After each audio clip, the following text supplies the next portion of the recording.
Hello everybody, I've never bought a brand new car. And when you look at the brand new list prices of even boring entry-level cars, well, you don't get a lot for 40 grand anymore.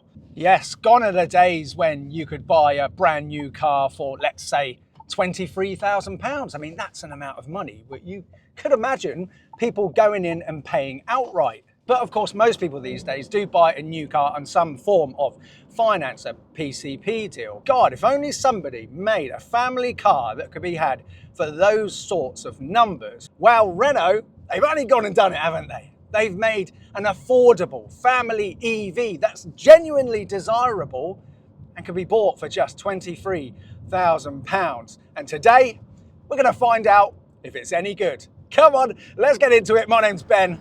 Welcome to Dadcars.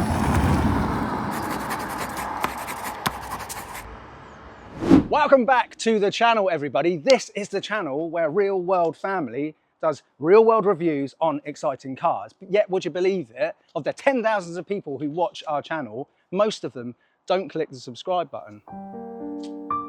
But anyway, of course, in this video, we're going to be taking the Renault 5 out for a drive. We're also going to be talking about how ridiculously affordable these cars are. And I am going to talk about safety. But first and foremost, sweetie, we need to check that this is a practical family car. Yay! Because most people nowadays think that, look, for families, you need at least a crossover, if not a 2 meter wide, 5 meter long SUV thing like this. This is not 5 meters long, it's less than 4 meters long.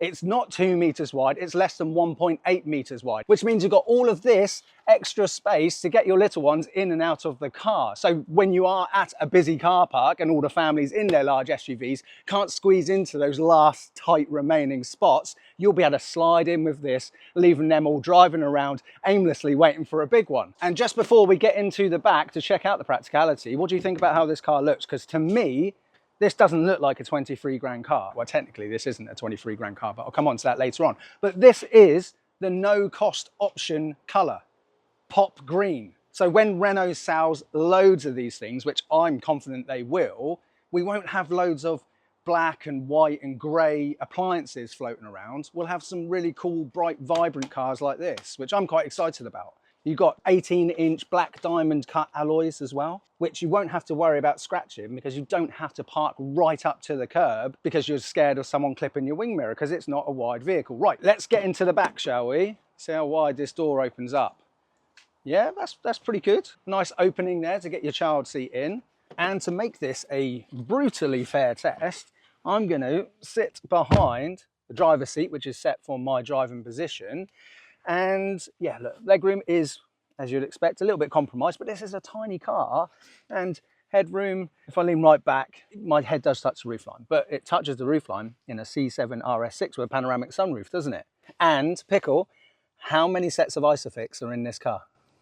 3 sets, which is amazing. I bet most of the people watching at home in their big family car, I bet they've only got 2 sets of Isofix. But yeah, you've got 2 sets in the back here and on the front passenger as well. So a huge well done, Renault. I don't know why more manufacturers don't put Isofix on the front passenger seat. And you can physically switch off the passenger side airbag as well if you want to put a rear-facing child seat on the front. And this is a 5-seater, so you could fit 3 adults in the back. Or if, like me, you've got a litter of children, I've checked the width and there's more than enough space to put a 3-across multi-max seat in the back here. Heck, you could even get a 4-across in the back here as well. So if you suddenly halfway through your PCP deal found out that you were having twins, fear not, because you would actually be able to fit them all in a Renault 5. I'm not trying to say that the Renault 5 is the be-all and end-all one family car that all families need.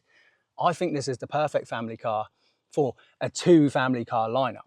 Right, so I would say, surprisingly, a little bit more space and practicality inside than you'd expect, but does that mean that the boot is tiny? So we have a look at it. Now for me, again, this is a pleasant surprise. You've got 326 litres in here. For comparison, a Ford Kuga's boot is only 86 litres bigger than the Renault 5s. And these seats fold down as well. So we have a look. Just pull these little toggles here And look at that. That's fantastic, isn't it? Yeah, you can go in and have a little look if you want. So again, I would say exceeds expectations in terms of practicality, doesn't it? Oh, sweetie, have you seen the baguette basket? So you could get a baguette basket. Now, something that I noted on the front passenger seat here, obviously I've moved this to a position so that you could get children and child seats and stuff in the back, but I've noticed that it's quite tight with the way that this dash is here.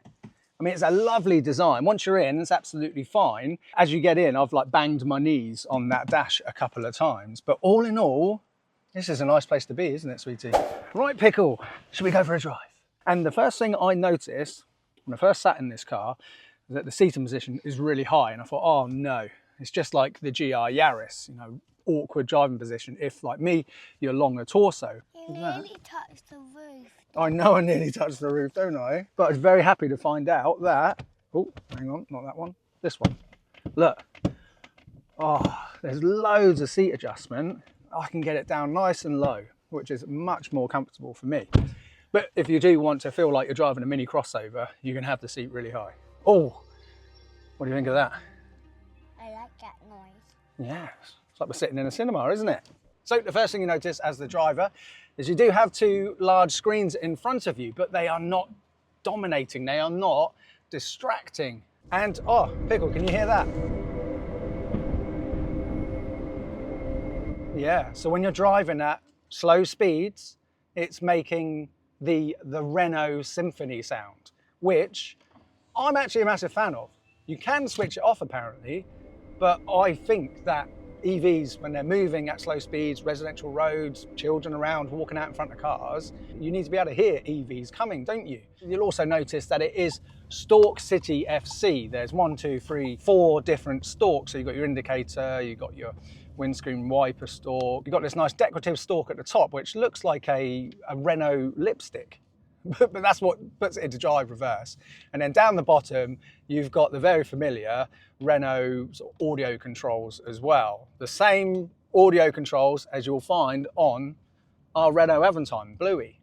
Why can't you just give it back to Renault and they can fix it and then sell it for themselves? I don't know how excited Renault would be about getting an Aventime back to fix, to be honest, but that's a story for another day. The bottom line in terms of the interior of this car is that every control that you would want to operate as the driver whilst you're driving is analog, is physical, can be operated without taking your eyes off the road. And by comparison, any car that has those key things hidden on a touchscreen, well, those cars are stupid, aren't they?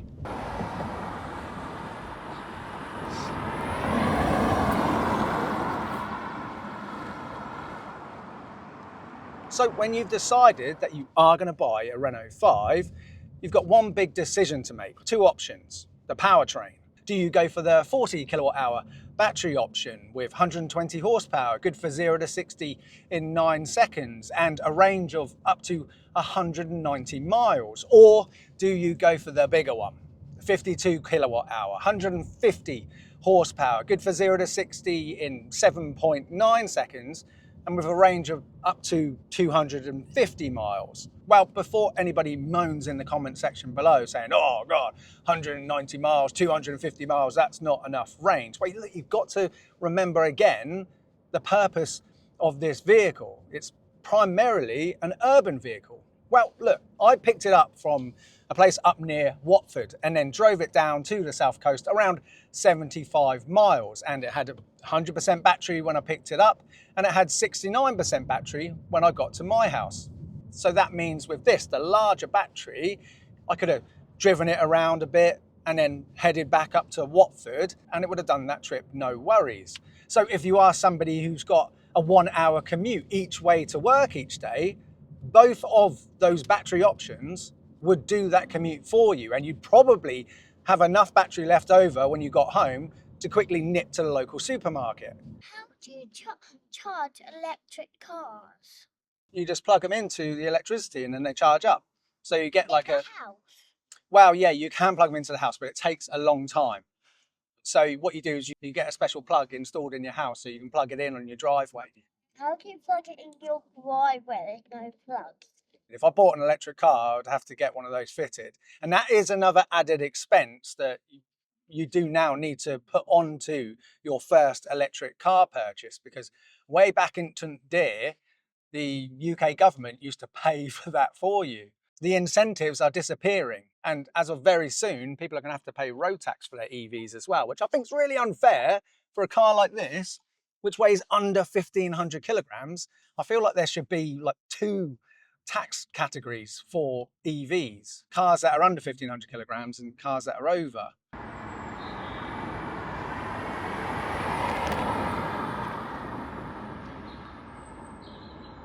And in case you're wondering whether this is actually any good on a bit of a run, you know, when I was driving it back on a dual carriageway, it did a fantastic job.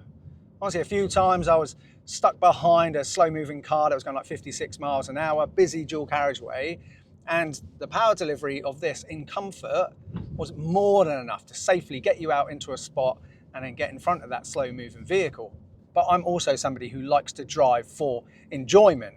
Is this fun to drive? Well, look, we're about to take it onto a nice little B road, but just quickly before we do that, let's sit down and look at how much these cost, because it will blow your mind compared to other cars that you might be thinking about buying.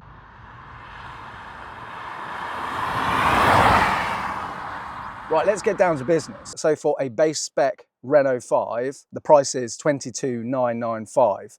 And you can get that on a 0% PCP deal for a 2-year duration, well, 25 months, for a down payment of 6,899, and your monthly payments would be £169, which is incredible.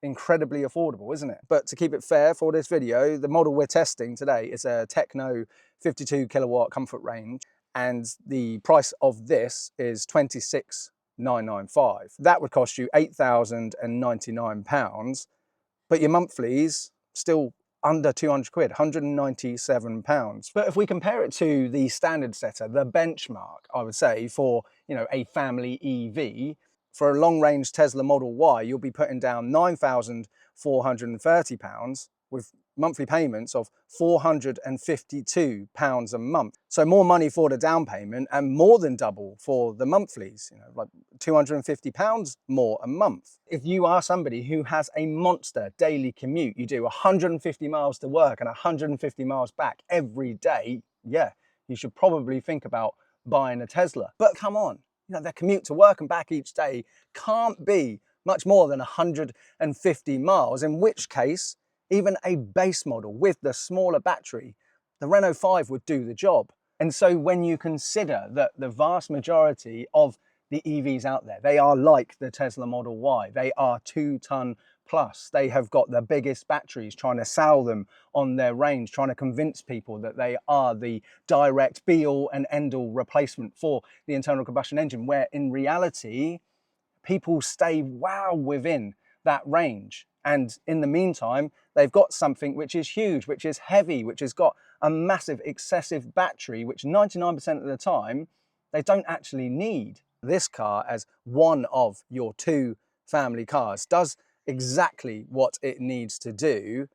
It makes other cars like the Model Y, the Jaguar I-Pace, the EV9, the Lotus Electra, all of the other EVs that have been up until now, it makes them all look stupid. Cars which are, you know, at least 500 kilograms heavier than this. And even if you're still fighting with the idea of, oh no, I need something with more practicality, more size inside, a bigger boot, do you? You know, is your other car already a bigger car? Why do you need to have 2 big cars with big boots?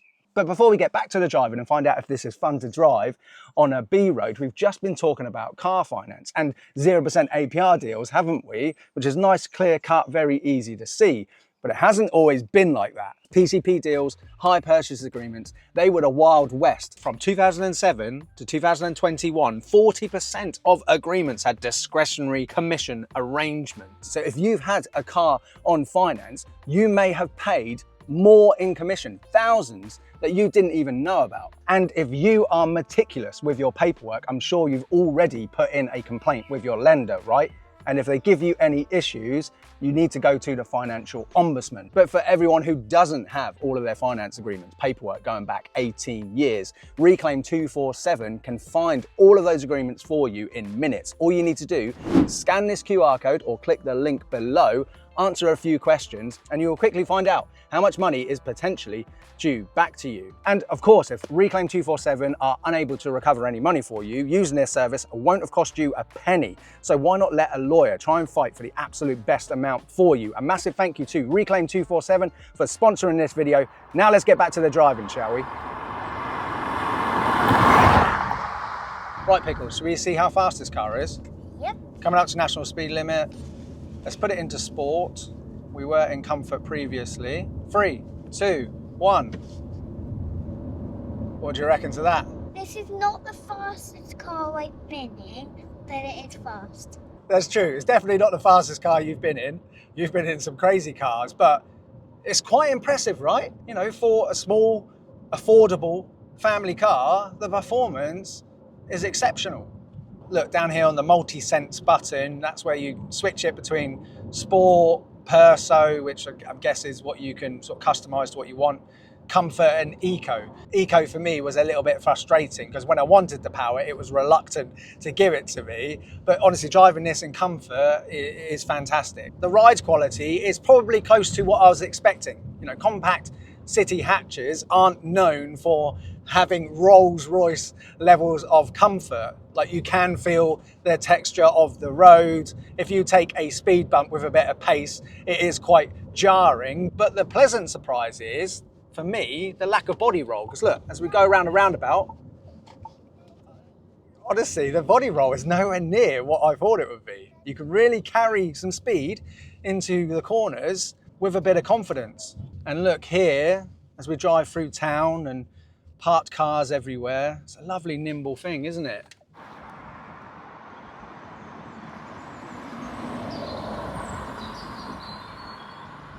Right, I'll put it back into sport because now we are on National Speed Limit B Road. Let's go for it, shall we? And the lovely thing again is because of the proportions of this car, is it makes driving on B roads a lot more comfortable. Annoyingly, the speed alert is starting to bleep at me, even though we just passed through a national speed limit sign. This is genuinely fun. Genuinely fun. Let's get around this bike, shall we? There we go. So we got around him nice and safely, didn't we? It's got the pace for that as well, isn't it? So the steering is quite nice and fast and playful, and you know, it is enjoyable. No, there's no feel whatsoever. It is obviously lifeless.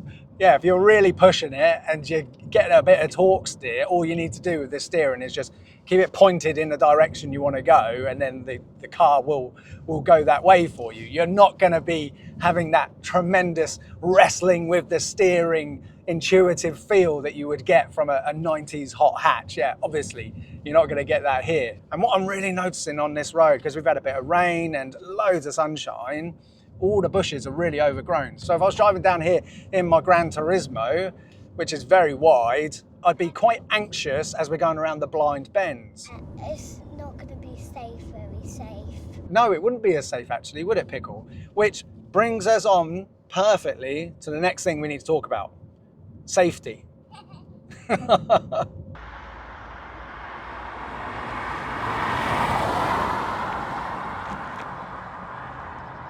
So last year, the Renault 5 was NCAP crash tested, and it did not achieve a 5-star safety record, sweetie. No, it only got 4 stars. Well, that's better than nothing. Yeah, it's better than nothing. And people watching right now will probably be thinking, oh, no, yeah, that's it. I'm not going to buy one of those. I need to go and buy a crossover. I need to go and buy a MG ZS, which is probably a competitor to this. Is it's a crossover? yes, an MG ZS is a crossover, and Do you like crossovers? No, and it's also in this segment of affordable cars as well, that are around like the low 20s. And the MG ZS was NCAP crash tested, the same year that this was as well. So obviously, being bigger, being a crossover, that got 5 stars, didn't it? No, it didn't. In fact, it got 2% more for child occupants, but 5% less for adult occupant safety. And it's not the only larger family vehicle which only got 4 stars. The Kia EV3 this year only got 4 stars. That will undoubtedly be the reason why Kia retested the EV3 and they sent NCAP an EV3 which had the safety pack fitted, and because it had more safety assist features, even though structurally exactly the same, that was enough to get the EV3 with the safety pack up to 5 stars.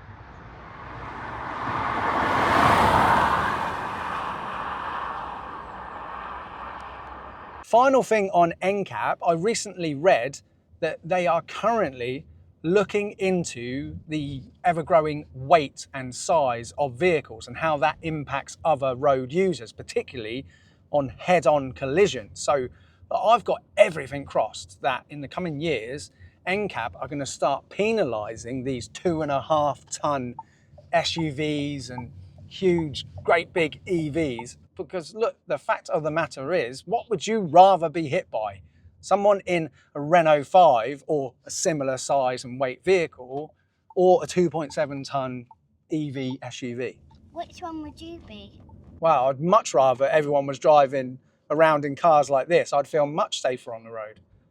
Oh look, there's an MG. Honestly, look, it's like chalk and cheese what MG are doing and what Renault are doing. MG are just copying supercar styling and then slapping the MG badge on it, hoping that the MG badge alone is a nice enough nod to heritage to make them feel familiar to people. Whereas Renault with this, the designers, honestly, they deserve a slow clap. They have used genuine heritage styling cues to make this wonderfully cool modern car. And I love the fact that it doesn't look like it's trying to be a little mini crossover.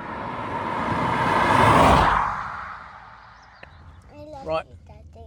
Oh, I love you too, sweetie. Thank you. You've been really helpful today. Would you like some ice cream? Yeah. Yeah? Let's stop for a little cheeky ice cream. But first, I need to give my summary on the Renault 5, don't I? We have to give them a big thank you. Yeah, oh yeah, we do. We need to say a massive thank you to Renault for letting us borrow this car. I've been desperate to get my hands on one of these, and I've been avoiding all other reviews on them because I wanted to give my honest, first impressions the first time I drive it, and I don't want it to be tainted by anybody else. And obviously there's a bit of a pecking order to these things. If only more people would subscribe, I'd get cars like this a little bit earlier.